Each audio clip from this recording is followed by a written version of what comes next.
नमस्कार, आप सभी लोगों का स्वागत है हमारे आज के खास प्रोग्राम में। प्रिय दर्शकों, आज की इस वीडियो के माध्यम से हम लोग चर्चा करेंगे राहु और केतु के गोचरीय परिवर्तन के बारे में। किस प्रकार का फल प्रदान करने वाले हैं कुंभ राशि के जातकों के लिए, क्योंकि आने वाले 30 अक्टूबर 2023 को राहु और केतु का गोचर में परिवर्तन होने वाला है और यह परिवर्तन कुंभ राशि पर किस प्रकार का प्रभाव डालने वाला है पूरे 18 महीने तक, क्योंकि एक राशि में राहु और केतु का गोचर 18 महीने तक रहता है। राहु और केतु से सभी डरते हैं, भयभीत होते हैं, डरना भी चाहिए, क्योंकि राहु को दुख का कारक माना गया है। राहु अगर खराब हो, जन्म पत्रिका में खराब हो जाएं, तो राजा से रंक बनाने में टाइम नहीं लगता है। अगर अच्छी स्थिति में हो, शुभ फल प्रदान कर रहे हों, तो रातों रात मालामाल भी कर सकते हैं। इसीलिए विद्वानों ने कहा है कि राहु मारे तो कौन तारे, और राहु अगर देने पर आ जाए तो छप्पड़ फाड़ करके देते हैं, इतना दे देते हैं कि संभाला ना जाए। तो राहु का किस प्रकार का फल मिलने वाला है कुंभ राशि के जातकों के लिए, अगर देखा जाए तो आपके राशि से राहु का संचार दूसरे भाव में होगा। दूसरा स्थान जो कि कुटुंब का स्थान है, वाणी का स्थान है, आपके परिवार का स्थान है, धन का स्थान है, अर्थ स्थान है, जहाँ से दैनिक आय व्यापार, देखिए दूसरा, छठा और दसम, ये तीनों त्रिकोण अर्थ स्थान माना जाता है। अर्थ की बात होती है तो अर्थ से संबंधित, धन से संबंधित, परिवार से संबंधित किस प्रकार का फल प्रदान करने वाले हैं। राहु अगर दूसरे स्थान में होंगे तो निश्चित है आपकी वाणी में क्रूरता आ जाएगी, कटुकता आ जाएगी। कटुक वाणी का प्रयोग कम करें।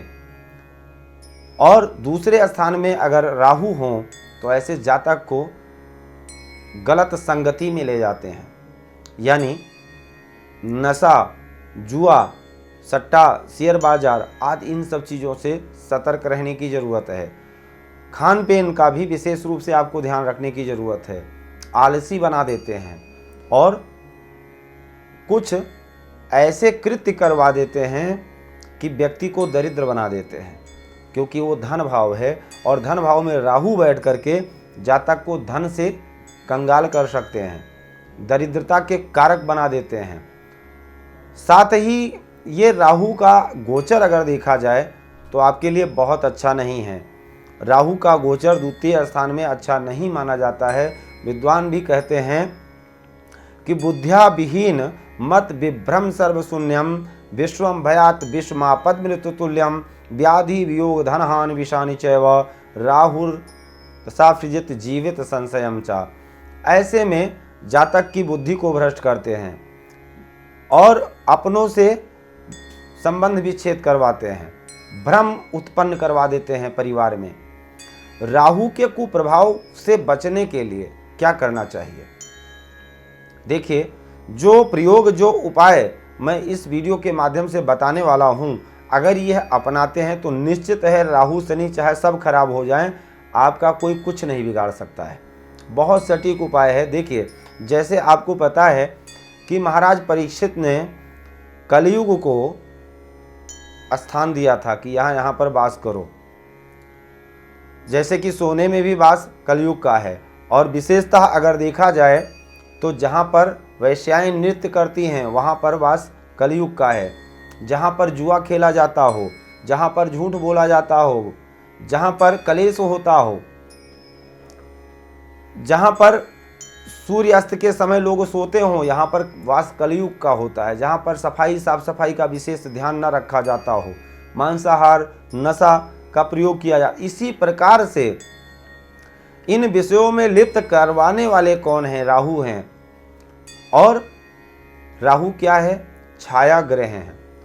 राहु को छाया ग्रह माना जाता है। इनका भौतिक कोई अस्तित्व तो नहीं है, लेकिन जनमानस पर बहुत बड़ा प्रभाव देखने को मिलता है।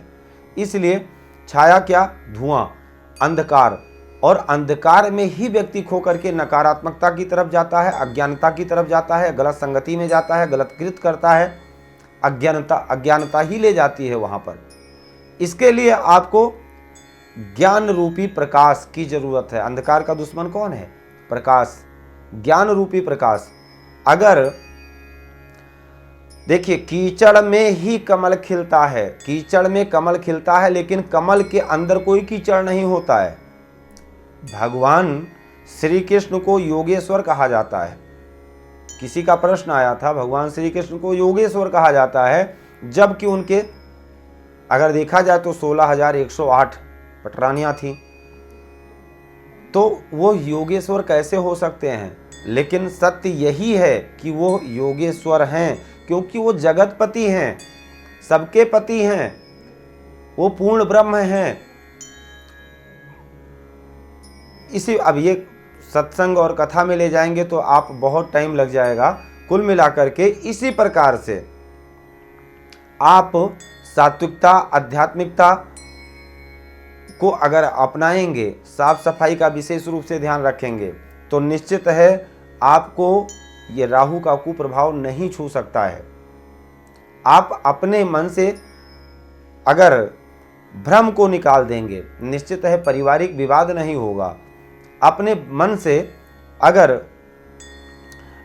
से अगर आपके जो घर के बड़े बुजुर्ग हैं, उनका अगर आप परामर्श लेते हैं, उनसे राय लेकर के कार्य करते हैं, निश्चित है आप जो भी करेंगे उसमें सफलता मिलेगी। वाणी पर नियंत्रण रखें, सोच विचार करके बोले, नशे से दूर रहें। खान पीन का विचार है, सात्विकता जहाँ पर होगी जहाँ पर सात्विकता होगी वहाँ पर राहु का प्रभाव नहीं होगा। इसीलिए इस आध्यात्मिकता और सात्विकता की ज़रूरत है। अगर राहु खराब हो तो, जब राहु खराब हो तो विशेष करके नशे से दूर रहना चाहिए।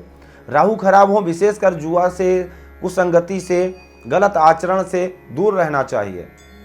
अन्यथा राहु और दिन प्रतिदिन अगर आप ऐसे मांसाहार का भोजन करते हैं, नशा लेते हैं, तो निश्चित है आपकी बुद्धि और मलिन होती जाएगी और राहु का प्रभाव वहाँ पर और अधिक होता जाएगा, फिर वो और ज़्यादा नुकसान पहुँचा सकता है। अगर सात्विकता में रहेंगे तो राहु का कोई कुप्रभाव नहीं होगा। निश्चित है परमात्मा के इशारे पर राहु केतु सारे ग्रह नक्षत्र सब चलते हैं, और जब सात्विक विचारधारा अपनाएंगे तो निश्चित है राहु का कोई कुप्रभाव नहीं होगा। ये राहु केतु या शनि या किसी भी अशुभ ग्रह से बचने का एक मूल मंत्र है। अगर आध्यात्मिकता अपनाते हैं तो निश्चित है अशुभ ग्रह कोई भी अपना प्रभाव नहीं कर पाते हैं। आज के लिए सिर्फ इतना ही। जय सिया राम।